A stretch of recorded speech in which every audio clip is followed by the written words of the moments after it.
السلام علیکم جی، میں ہوں یاسر علی۔ آج میں آپ کو بتاتا ہوں کہ یہ جو مارکیٹ میں نئے اے سی آئے ہیں، ان میں جو نئی گیس ڈلتی ہے جسے R32 کہا جاتا ہے، یہ گیس کیوں بنائی گئی ہے اور اس کے فائدے کیا ہیں اور نقصانات کیا ہیں۔ پہلی بات تو یہ ہے کہ پہلے جتنی بھی گیسز ہیں کچھ تو آنا بند ہی ہو گئی ہیں، جیسے لیکن اب کچھ آ بھی رہی ہیں R32 کے علاوہ R410 انورٹرز کے لیے، اور R22 جو ہوتی ہے وہ سمپل اے سیز کے لیے آتی ہے۔ لیکن یہ جو R32 بنائی گئی ہے نا، یہ انہوں نے ہماری اوزون جو ایک طے ہے جو ہماری حفاظت کرتی ہے سورج کی شعاعوں سے، اس کے لیے بنائی گئی ہے کہ یہ اس کے لیے خطرناک نہیں ہے۔ لیکن اس کے نقصانات جو ہیں وہ دوسری سائڈ پہ کافی سارے آ جاتے ہیں۔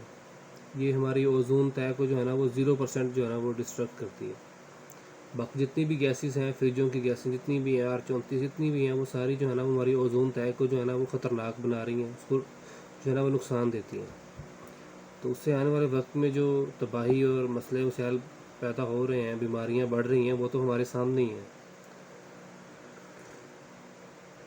لیکن اس گیس کو تو انہوں نے بنا دیا جی یہ اوزون کو جو ہے وہ نقصان نہیں دے گی، لیکن یہ ایک فلیمیبل گیس ہے۔ اور میں نے ایک آدھ واقعہ دیکھا ہے جس سے یہ جو R32 کا جس کمپریسر میں گیس ڈلی ہوئی تھی وہ پھٹا ہے، اور تو وہ بلاسٹ کتنا بڑا ہوا ہے، وہ کسی چھوٹے موٹے گرنیڈ سے بھی جو ہے نا وہ شاید زیادہ ہی ہوا ہو۔ تو اس میں بہت ہی احتیاط کی ضرورت ہے۔ جو بھائی یہ کام کرتے ہیں وہ کافی احتیاط کے ساتھ اس گیس کو یوز کریں، دھوپ میں زیادہ نہ رکھیں اس کو، اور جو ہے نا وہ ایک نئے بندے سے جو ہے نا وہ اس کا استعمال نہ کروائیں۔ جو پروفیشنل ٹرینڈ ہو اسی کو یہ کرنا چاہیے۔ لیکن اس کے جو فائدے ہیں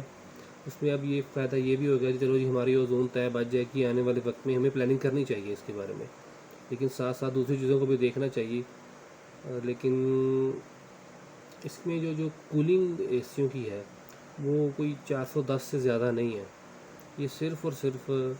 جو ہے وہ اداروں نے مل کے جو ہے نا وہ یہ اس گیس کو پروو کرایا ہے جی ہماری اوزون طے خراب ہو رہی ہے اور یہ بڑا ہی نقصان ہو رہا ہے، آنے والے وقت میں جو ہماری نسلیں ہیں وہ تباہ ہو جائیں گی، جیسے جیسے سورج کی خطرناک شعاعیں زمین پہ آتی رہیں گی، کینسر اس طرح کی وبائیں، شاید اور بھی بہت ساری بیماریاں آنے والے وقتوں میں آئیں۔ تو سب سے پہلے تو ہمیں خود احتیاط کرنی چاہیے، ایکسٹرا کوئی چیز یوز نہیں کرنی چاہیے، اور فالتو جو ہے نا وہ اے سیز کو یا ریفریجریٹرز کو نہیں چلانا چاہیے۔ جتنا یوز ہو اتنا ہی چلائیں، زیادہ سے زیادہ سیونگ کریں اپنی جو ہے نا وہ بجلی کی بھی اور اپنی چیزوں کی بھی، تاکہ آنے والے وقت میں یہ جو تباہی سا منظر بن رہا ہے نا ہم لوگ اس سے بچ سکیں۔ ہم لوگ وقتی طور پہ آرام کے لیے جو انسان ہے نا وہ کچھ بھی کر دیتے ہیں، لیکن بعد میں جو اس کا رزلٹ آتا ہے اس کے اوپر ہمارا بالکل دھیان نہیں ہے، اور یہ بہت ہی خطرناک بات ہے۔ اللہ تعالی ہمیں یہ سمجھنے کی توفیق عطا فرمائے، اور اپنی آنے والی جو نسلیں ہیں ان کے اوپر بھی جو ہے نا وہ ہمیں یہ ایک ان کے لیے ماحول بنانا چاہیے کہ وہ بھی ہماری طرح خوشگوار ماحول میں سانس لے سکیں اور رہ سکیں۔ جیسے میں نے ایک مووی میں دیکھا تھا، اس رائٹر نے کیا دماغ لگایا تھا کہ آنے والے وقتوں میں نا لوگ زمین پہ رہنا ہی چھوڑ دیں گے،